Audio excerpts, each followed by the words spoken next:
আলহামদুলিল্লাহি রাব্বিল আলামিন ওয়াসসালাতু ওয়াসসালামু আলা সাইয়্যিদিল মুরসালিন ওয়া আলা আলিহি ওয়া সাহবিহি আজমাইন। কাছে কিংবা দূরে, প্রবাসী কিংবা দেশে যারা অবস্থান করছেন সকলকে হাদিসের আলোকে জীবন গড়ি আজকের পর্ব ৪৫তম পর্ব শুরু করছি। হাদিসের মূল ইবারত আমরা শুনে নেই।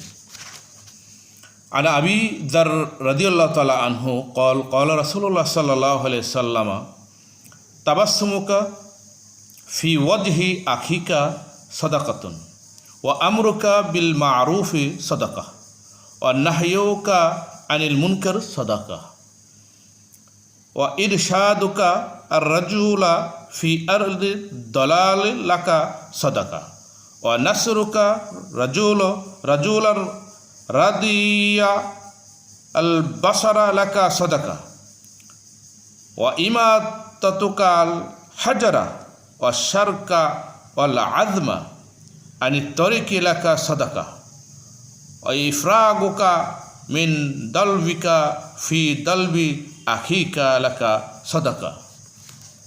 চমৎকার একটি হাদিস। হাদিসের অনুবাদ হচ্ছে আবু যর রাদিয়াল্লাহু তাআলা আনহু বর্ণিত, তিনি বলেন রাসূল করিম সাল্লাল্লাহু আলাইহি সাল্লাম বলেছেন, তোমার ভাইয়ের সম্মুখে তোমার মুস্কি হাসি সদকা তুল্য, তোমার সৎ কাজের প্রতি আদেশ করা সদকা তুল্য, অন্যায় কাজ থেকে তোমার নিষেধ করা সদকা তুল্য, পথ ভুলে যাওয়া স্থানে কোনো ব্যক্তিকে পথ প্রদর্শন করা সদকা তুল্য, কোনো ক্ষীণ দৃষ্টিসম্পন্ন ব্যক্তিকে তোমার সাহায্য করা সদকা তুল্য, রাস্তা হতে তোমার পাথর কাটা ও হাড় ইত্যাদি সরানো সদকা তুল্য, এবং তোমার পাত্র হতে তোমার ভাইয়ের পাত্রতে পানি ঢেলে দেওয়াও সদকা তুল্য। হাদিসটি ইমাম তিরমিজি ও বর্ণনা করেছেন।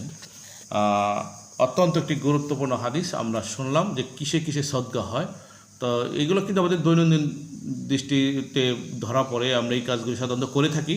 তো আমরা সদকার নিয়তে যদি করি তাহলে এই হাদিসটি অত্যন্ত একটি গুরুত্বপূর্ণ হাদিস। আসুন আল্লাহ রাসূল এই হাদিসটি আমল করার আমরা সকলেই চেষ্টা করি। সকলকে ধন্যবাদ।